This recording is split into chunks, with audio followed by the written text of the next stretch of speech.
vittoria di Israele. Poi Israele, qui veniamo al secondo vincitore, sa anche che oggi in Siria quelli che sono entrati a Damasco, quelli che si presentano come i conquistatori del dopo Assad, sono tendenzialmente dei feroci jihadisti, cioè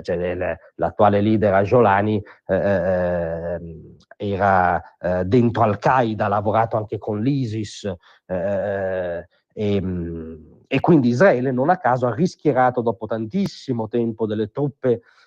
sue truppe oltre le alture del Golan per garantire che questi jihadisti non vengano a contatto con lo Stato di Israele, cosa che non è avvenuta e tenendo questi ultimi alla loro pelle credo non accadrà. Ma in ogni caso si dice che l'altro grande vincitore è Erdogan, che è il protettore, l'alimentatore di certo estremismo sunnita, di certo jihadismo sunnita anti-Assad,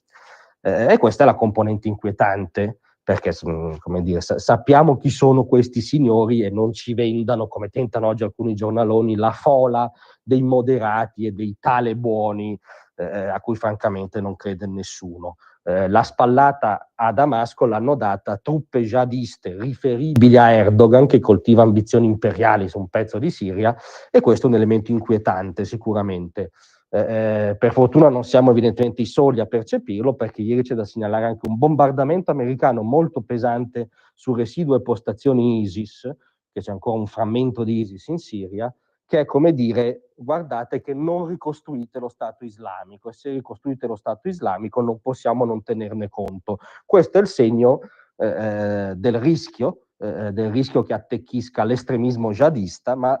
questo rischio sembra che a Washington lo conoscano, e lo conoscerà sicuramente Donald Trump. In questo guazzabuglio c'è comunque il 40% della Siria in mano ai curdi, che sono diciamo gli eroi del Medio Oriente e gli unici che insieme agli israeliani masticano davvero l'alfabeto della libertà.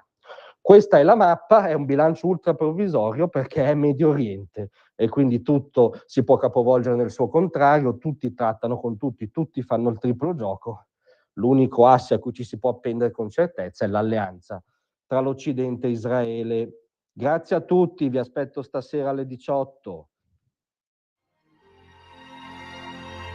Tra un manifesto e lo specchio